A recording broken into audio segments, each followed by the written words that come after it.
Fala galera, a Netflix começou os lançamentos dela de terror. Cara, vai ter muito, mas muito filme de terror saindo nesse mês na Netflix. E o primeiro dele é A Garota do Terceiro Andar. Mas antes de começar a crítica assim, ó, curte o vídeo, assina o canal. Tá conhecendo agora o canal da Take? Seja muito bem-vindo. Que tem muitas críticas, notícias da cultura pop, além de muito, mas muito conteúdo original. Então curte o vídeo, assina o canal para não perder nada.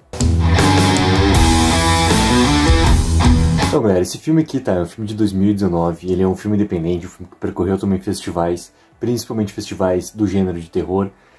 E cara, acho que assim, ó, o principal pra ele, tá, que é realmente assim, quando eu sou muito fã do gênero, tá, e quando eu tô vendo um filme desse gênero, tem um fator básico que ele tem que cumprir, ele tem que provocar essa tensão, e essa tensão ela tem que, dependendo, né, se ela é um thriller, se ele é um suspense mais psicológico, se ele é um filme mais gore, se ele é um terror já indo mais pro jumpscare, não interessa. Ele precisa conseguir provocar no espectador sensações e conseguir alcançar o principal objetivo dele, que é conseguir assustar o espectador.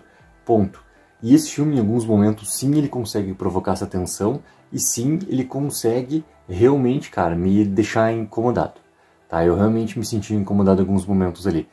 Mas, cara, esses são momentos, tá? O que eu quero mais ou menos sintetizar, né, nessa crítica, assim. Cara, ele é um filme que vale a pena? Cara, ele vale a pena porque, mesmo ele sendo um filme independente, ele consegue, sim, utilizar esses poucos recursos que estão ali, que são os famosos, né, cara, custo de produção para conseguir fazer um filme, e ele consegue realmente contar uma história coesa dentro, cara, utilizando esses elementos, mas principalmente dentro desse orçamento limitado que ele tem de um filme independente, né? Obviamente, desde o início, assim, né, a gente é apresentado diretamente nessa casa, e essa casa é o fator principal do filme inteiro. Quem já viu, por exemplo, Invocação do Mal, principalmente os dois primeiros, que são os dirigidos pelo James Wan, conseguem perceber, assim, que ele consegue colocar que a casa onde acontece, né, tanto o primeiro filme, quanto a casa onde acontece o segundo filme, são elementos vivos e elementos contadores para a história. A casa pulsa, tá? Literalmente isso, a casa pulsa, porque ela é realmente o elemento de ligação e o elemento que precisa realmente fazer provocações para que aquela história aconteça, né? Ele consegue, cara, deixar aquela casa pulsando dentro das histórias do primeiro e do segundo Invocação do Mal. Aqui tem muito disso também como necessidade. Não que o filme consegue alcançar esses objetivos como é alcançado em outros filmes do gênero, como Invocação do Mal, como eu acabei de falar, tá? Por exemplo, se pegar, cara, o terror MTV, é a mesma coisa, né? Ele precisa muito do elemento da casa. E aqui, cara, tudo acontece basicamente dentro dessa casa, que obviamente tem a sua história, e aí que eu acho que tem os maiores pecados desse filme, tá?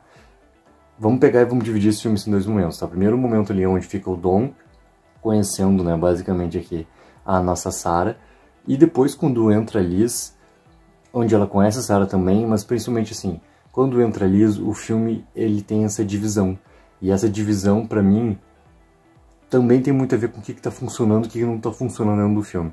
Eu acho que na parte do Dom, por não ter sido apresentado muito desse passado, do que acontece na casa, né, essa investigação acaba ficando muito pela Liz. E por ficar muito para esse ato final do filme, ele acaba ficando apressado demais. Então esses elementos que Liz acaba conhecendo, acabam perdendo força dentro de todo esse contexto dessa história que está sendo contada. É algo que prejudica toda, né, a experiência de assistir esse filme e tudo mais. Cara, ele não vai prejudicar, né, ao ponto de te incomodar e não querer mais assistir o filme. Porque ele consegue sim, por exemplo, aqueles momentos do Dom em relação às bolas de gude, né, que as bolas de gude vão entrando nele e tudo mais. Cara, ali foi um momento que eu fiquei extremamente incomodado. Extremamente incomodado. Mas, por exemplo, momentos ali em relação ao que acontece com o Mile antes, ao que acontece, inclusive, né, que o Dom faz com a própria Sarah, quando ele coloca lá ela no porão e depois quando ele volta ela não tá mais e ele já tá dentro daquela loucura, só que, cara, essa loucura não é muito bem desenvolvida dentro do filme e simplesmente já acontece já a consequência pra ele logo depois no filme, assim, mas ele não tem uma reação, né, a gente não vê essa reação acontecendo ao fato do corpo da Sarah ter sumido, não estar mais ali, né, simplesmente depois a história já vai, e já acontece, né, o desaparecimento do Dom em relação às balas de gude.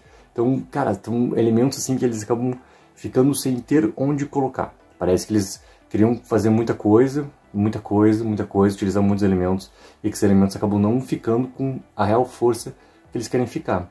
E na segunda parte, quando eles começam a utilizar esse elemento da investigação pra gente entender, cara, qual é o backstory dessa casa, o que aconteceu nessa casa, o que é aquela criança lá. E, né, a criança ela é apresentada quando o Dom vai e descobre o quarto, mas a gente só vê o que é realmente o quarto na segunda parte lá da lista. E essa ligação era muito importante ser pelo mesmo personagem, porque isso ia dar muito mais força pro filme. E é aí que tá o ponto, entendeu? Esse filme ele perde forças, porque ele vai apresentando situações e ele vai perdendo situações, apresentando situações e perdendo situações. Assim como o personagem da Sarah. O personagem da Sarah, cara, logo que ele chega junto com o Dom, ele é um personagem que tem muito interesse, não só pelo que o Dom já apresenta pra gente como ser um ser quebrado, mas ser um personagem também muito interessante é o que a Sarah se apresenta pra gente. E né, ela acaba sempre aparecendo ali em momentos pro Dom, mas não dando essa mesma importância ali pra Liz, né? Então acho que esses fatores ali podiam ter sido também assim, se tu pegar um balanço, né, desses dois atos ali, se separar dois atos, esquece que o filme tem 3 atos, vamos separar esse filme em 2 partes ali, esse balanceamento tá com problemas dentro disso, cara. Então o filme consegue provocar alguns momentos sim de incômodo, isso funcionou pra mim, ele consegue provocar alguns momentos realmente de ter essa tensão, isso funcionou pra mim, ele consegue sim apresentar alguns momentos ali do gore, né, de colocar o sangue da podridão, dos cortes, isso funcionou pra mim, me trouxe esse incômodo. Mas, cara, o roteiro ele não consegue aproveitar esses elementos todos que ele vai apresentando no decorrer dessa história ali. E o final, cara, o final, assim, a explicação dele é mais óbvia possível, né? Ele é muito corrida, tá? Aquela explicação final ali do que tá acontecendo.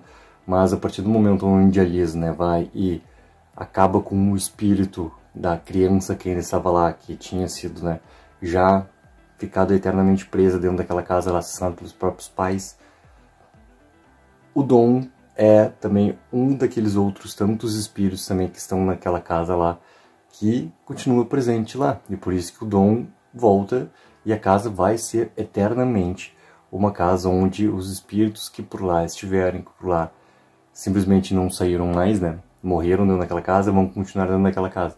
Então, essa que é a parte da explicação final, mas assim, aquele final ali, cara, por ser tão corrido, chega até a ficar um pouco estranho do porquê que a Liz, já sabendo de tudo isso, mesmo por ter feito, né, a consequência do ritual com a vizinha, cara. A vizinha, ela aparece em pontos-chave para explicação pra gente do que tá acontecendo, basicamente isso, né.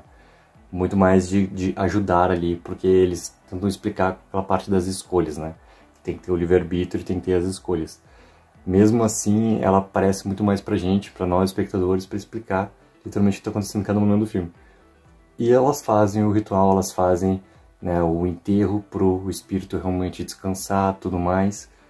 Mas, cara, tem todos outros espíritos, né, tantos outros espíritos que continuam naquela casa lá. E o Dom é um desses espíritos e vai continuar ali eternamente. Então, o fato da Liz ter continuado ali naquela casa e agora com o filho, cara, pra mim ficou, assim, meio complicado pra esse final da história ali. Então é isso, galera. Já assistiu o Garoto no Terceiro Andar? Coloque aí nos comentários o que achou, vamos debater sobre. Não esqueça daquela ajuda que é muito importante. Curte o vídeo, assina o canal. Take 04, viva o sonho aqui.